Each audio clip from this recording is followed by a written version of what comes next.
Hey guys, the FM Gaffer here, and welcome to episode 33 of my Juventus save here on Football Manager 2016. Now, I've had a little break for this save for a couple of days again. I've had many breaks, and yeah, I've come back to it feeling refreshed to play the Juve save, and I've actually done pretty well since. I played the game after the Napoli game in the same session as the Napoli game, so since then we've actually done pretty well. But yeah, first some transfers. First of all, I didn't actually tell you about future transfers that are happening in the season. I think there's 4 of them. One or 2 of them, I have no idea why they're happening at the end of the season, not now. But anyway, let's go through the transfers that have actually happened. So Matheus Pereira in the end went out on loan to Gremio. I think I mentioned that last episode. John Obi Macau went to Zenit for 5 million. I don't know whether I mentioned that was happening. That was happening before last video, but yeah, in the end he just went. That had already been agreed, and for some reason it didn't happen to the 28th of January. I think it's because the Russian transfer window opens then. Ignacio Jura, who is a young player that I think we signed for 2.5 million. Let me just check. 3.6 actually from Real Betis. So he's gone on loan to Malaga. Hopefully he can get some football under his belt there and do as well as he can. 100% of the wages they're paying. And finally, Jack Wilshere's gone out on a part exchange, which I'll explain here. As the only in that's been confirmed is Branislav Ivanovic coming in for £550,000 plus Jack Wilshere. Now, I kind of sort of want to get rid of Jack Wilshere, and Branislav Ivanovic has really, really good stats. His fitness is pretty good. Sorry, his physicals are pretty good considering he's 32, and his defensive attributes are really good as well. So I don't know why he's only, well, I do know why he's only worth 2.9 million because he's 32, but even so, he's still a very good player, even with the fitness counted in. So yeah, very good player there. But let's just have a look at some future transfers here that are happening. So there's actually 5. I thought it was just the 4. But yeah, Lefteris Papadimitriou is the first guy here. He's going to be a central midfielder. He's 15 years old, and we bought him for I got to go back now. £1.1 million for Fortuna Dusseldorf. He looks like an absolutely tremendous player. Can play central midfield or defensive midfield, but we're looking at a ball-winning midfield role for him potentially, or potentially the deep line playmaker. Either way, I think he's better at the deep line playmaker. We have a look here. He's got really, really good mentals like work rate, teamwork, vision, bravery, and flair. First touch 15 is amazing for a 15-year-old. Hopefully by the time he's 20, it'll be 20, in keeping with the whole age thing. And then yeah, passing technique also very good for his age. Physicals aren't amazing, but that can definitely be worked on, and I reckon he can be an amazing player in the future. Fernandinho. Now, when I was also looking at a ball-winning midfield, although this guy's actually better as a deep line playmaker, and he's very good stats-wise at that. I looked at the contracts that are expiring at the end of the season, and he was the only one that particularly looked any good to me. So I thought I might as well get him in for the end of the season. He'll probably do a job for us for about a year or 2 as a backup, and then go out. Now, I mentioned last episode about a striker, and I realised that I'd only had 3 strikers plus Del Piero. And what I forgot to mention is that I'd already signed this guy, and it was confirmed. That's why I didn't have a great transfer budget. We've signed Vincent Aboubakar from FC Porto for £29 million. Now, he is a very good player in Football Manager 2016. If you've seen, he's often gone to big clubs in the Premier League, such as Manchester City and Chelsea, and yeah, I think he's at Chelsea. I think he was at Chelsea in the Wigan save that we did.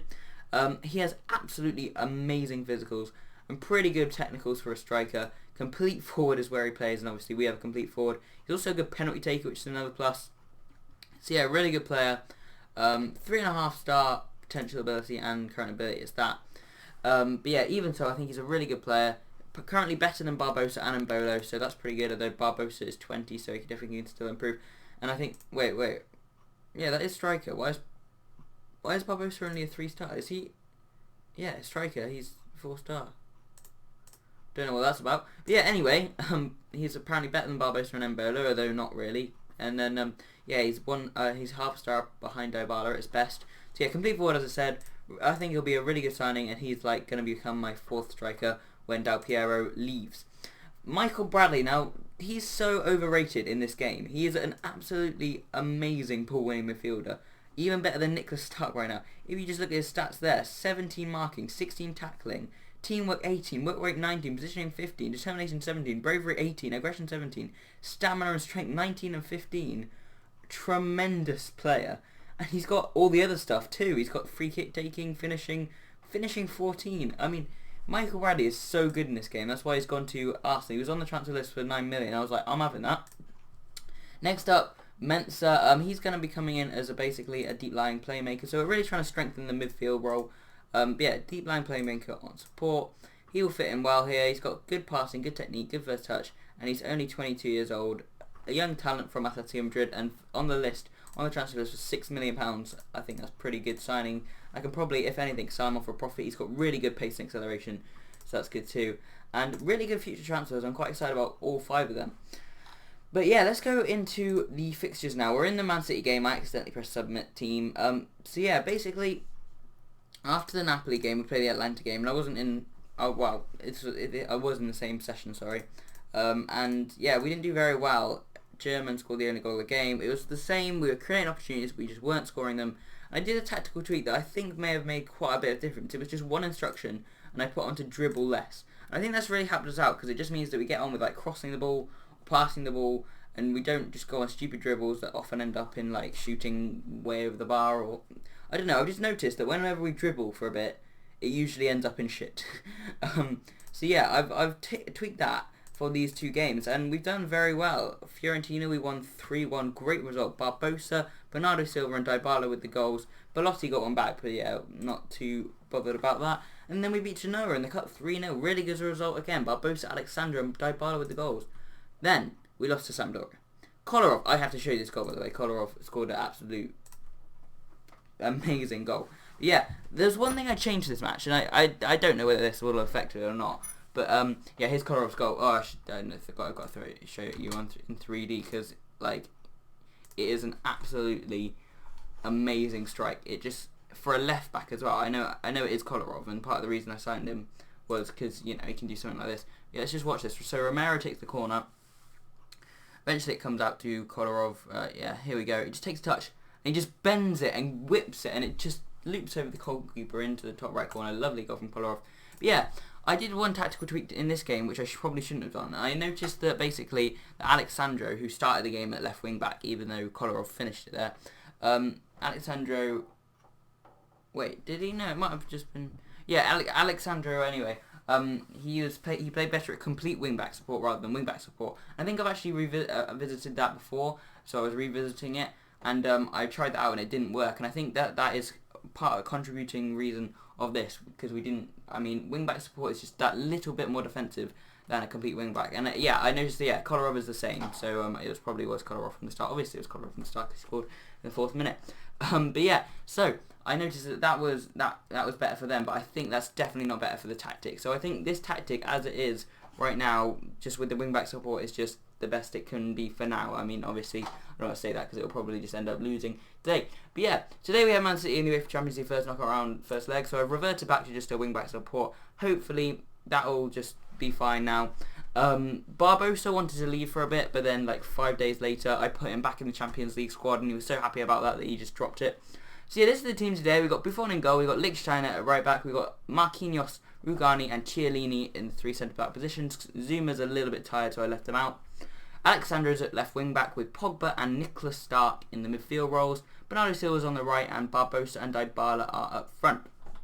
Everyone's above a 93 condition, which is good. I'd sort of also rotated a tad against Sampdoria, which could have led to the poor result. But yeah, we are making up ground gradually in the title in the league, but I think we're probably going to finish about 3rd at best as it stands. Hopefully, if we carry on this kind of form that we were showing against Fiorentina and Genoa, then it could be really good for us. But yeah, we're concentrating on the Champions League today. It's the home leg first off. This is our first knockout round. This is the stage where we went out last year to, I can't quite remember who it was to. But yeah, Man City are an extremely good side, and I give them the favourites tag. Maybe not for this home leg, but yeah, for the overall tie, I'd definitely give them the favourites tag. I think possibly a draw would be my prediction. If I was going to put money on it, I'd say a draw for this match. But it'd be really good to get a win. But yeah, let's just see what happens. So yeah. So hopefully that switch back in the tactic will help us out. I expect that we'll concede a lot of chances. But yeah, counter-attacks will be big for us. And Bernardo Silva tries to play over the top. It comes back to him. Bernardo Silva out to Alexandra. Alexandra having that space. Dybala smashes it just across the face of goal. And it actually really wasn't that far away in the end. I like having it on wing back because I think having that position just a little bit more defensive not only allows us to be more defensive and, protect ourselves more. But it also means that Man City will just not focus on this side and concentrate all their defensive efforts on the right. And as you saw there, that was exploited by a good switch pass. So Aguero has just scored. Zabaleta with a good ball in, Aguero just finishing. He is absolutely lethal, Aguero. Really good finish. Just Nasri played it with Zabaleta, who had too much space. Alexandro should be there, to be honest. I don't know where he is. He's probably up here. Yeah, what is he doing there? But yeah, Aguero, smart finish. You can't stop him. And that's 1-0. And yeah, as I said, Man City definitely favourites. Bernardo Silva looking for Barbosa's won it. Barbosa! 1-0 straight away. And we've been given a goal there. I mean, it's been cancelled out, but Man City do now have an away goal, which is annoying. But Company got caught on it by Barbosa. Good pressure, and Barbosa fired it into the corner. That's 1-0, and we're back level, which is fantastic. But yeah, we were really given that. We didn't particularly earn it, but yeah, thank God, because I could have seen if Man City get a second, then the floodgates probably would open. Marquinhos has done well though, and Chiellini plays in Bernardo Silva. It's now Barbosa looks for Dybala, comes back to Barbosa. Barbosa finds Alexandro. Nice, Alexandro, Dybala, and we're 2-1 up against Man City. Alright, their goal has really given us a boot up the arse. And Dybala has just made it 2-1. Fantastic. Barbosa saw Alexandro in tons of space. Alexandro whipped in the cross. Dybala got between the two defenders there. There was like a tiny space that he just about got between. And produced a finish. Fantastic from Dybala. And we're now in front against Man City. Again, they still do have that away goal, which is annoying. But yeah, great turnaround in the last 7 minutes. But here comes City again. Aguero! Good block from Alexandro this time getting back. I am slightly worried that 4 players are on a yellow card.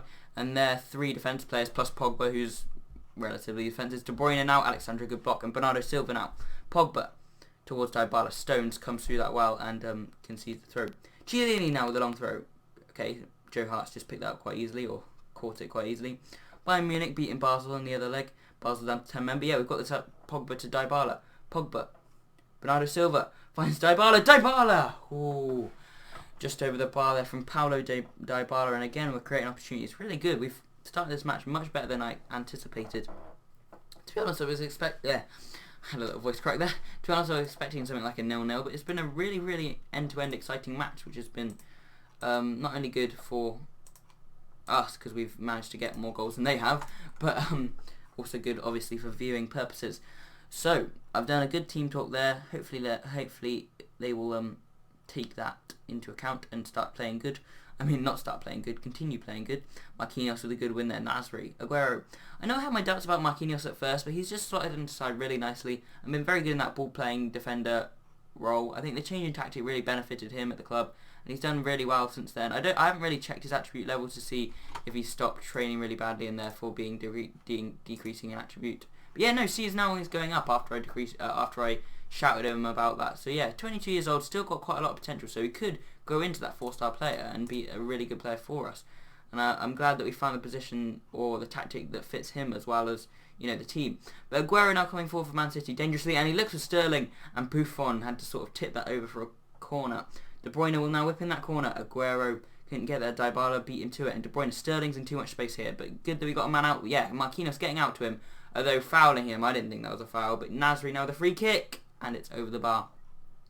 Good opportunity there for Nasri. But yeah, not taking it. Of course, Alexander Kolarov, if he plays any part in this game or the next game, I'm not even sure if he's on the bench, he'll be playing against the former club. So that's just a little side note. Gaia now coming forward for Man City. Nasri. Good tackle from Stark there. Nice to see Stark making that ball winning midfield. Roll his own. And Zabaleta with a really good pass. And our former player, Simone Zaza, with 20 goals this season. Wow. We signed him actually the year, but that wasn't actually me signing him. The year that we joined, I didn't want him, so I sold him for £10 million back to Man City, and he's just gone and made me regret it. And well, not regret it. He wouldn't walk into our team, to be honest. I wouldn't play him ahead of any of our strikers, probably including Del Piero. But yeah, Zaza with a good finish there, and he has given Man City a equaliser, which I would say they don't really deserve. But yeah, again with the away goals, this means we'll have to beat them in Manchester if it stays like this. There's been quite a long time without a particular highlight. I'm going to bring off Pogba, just A, because he's on a yellow card, and B, because he's quite low on conditioning. Dybala's also going to come off from Bola. I'm going to swap them two over. Do we have a replacement for Bernardo Silva? No, we never do. Kolarov is actually also going to come on for Alexandro. So a triple sub, Pogba, Dybala, and Alexandro for Kolarov, Bazir, and Mbolo Gaia now. We don't want them to get the winner. It's come out to Zabaleta, really good block by Kolarov, I think it was there. Has he already come on? It was number 3. It's Chiellini, actually, my mistake. Bernardo Silva looks for Mbolo. Otamendi managed to clear. Good counter-attack there, but yeah, this isn't going to be part of a highlight of any sort. I'm going to get creative. Assertively say get creative, because I think there's a winner in this if we're clever about it. So yeah, it could be here. Richelli Bazur. Lichtsteiner with the ball in. Mbolo wins a corner. Okay, can we perhaps make something from this corner? There hasn't particularly been a real chance so far this highlight. Barbosa hits it, and that wasn't far away. Goal kick though, and that could have been the chance really. I'm not going to go attacking or anything, because still a draw is, like I said, that's what I thought it would be at the beginning of the match. But it seems how the match has played out that we could have perhaps snatched a winner or something here. It's fairly even in the end, but ooh, okay, full time there. There you go. Juventus Stadium. It's 2-2. Juventus 2, Man City 2. I'm gonna say I'm not happy, but in the end, a draw is kind of what I'm expecting. To be honest, I'm not expecting to get through at all. I'm expecting Man City to beat us. But if we put up a good fight in Manchester, we could perhaps get something from the game. As you can see, I've organised this friendly against Nizza Milafonte, and I've noticed a couple of other YouTubers doing this, basically just organising friendlies against really low teams in the midweek just to boost morale, and I think that's probably quite a good idea. So I've experimented here just because it was after a Pro Vercelli game, and even though it's before the AC Milan game, which is going to be live gone by the way, it's a week where we also have Pro Vercelli, so I can sort of rotate without too much. So yeah, if I play rotated teams for both of those games, and then we can have hopefully a fully fit team for the AC Milan game. But yeah, and also we'll probably win it. I'm not saying we'll definitely win it, but we probably will win it. So yeah, the next game I'm going to be live commenting is that AC Milan game. I don't know whether we'll do the Roma game straight afterwards, but we'll have to see. I am trying to get through it just a little bit more because I'm hoping to do a couple more seasons. Well, I'm going to go until we win the Champions League, the Serie A, and the Italian Cup all in the same season. But if that doesn't happen, then I'll probably give it another 2 seasons after this one, maybe.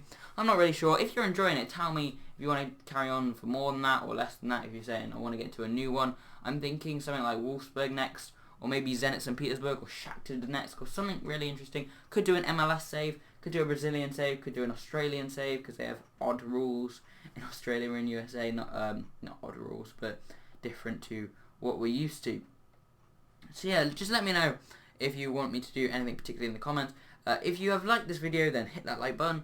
And if you want to see more of this and other series, I'm still deciding on what my series is going to be, replacing the Wigan series. I might just leave it for a while and stick with this. I mean, I haven't played Zero to Hero in a long time, so I'll try and get into that soon. But I'm definitely really wanting to get into that series again, because like when I play it, I do enjoy it. When I'm not playing it, I find it really hard to go, I want to start playing this save again, because I don't know, maybe it's just that we're in the second division of Belarus, and even though I really enjoy it when I play it, it's just like, oh, do I really want to go to a Belarusian save? I mean, like, I don't know why I particularly avoid it, but yeah, hopefully you'll see more of that on the channel soon. But Juventus is the way to go. I am currently like 12 episodes ahead, so this might be like, well, I might have done like 10 episodes of Zero to Hero today, although I doubt it, and I wouldn't have uploaded them all at once anyway. But yeah, anyway, finally, hope you guys have enjoyed this episode. I've been the FM Gaffer, and I'll see you guys next time.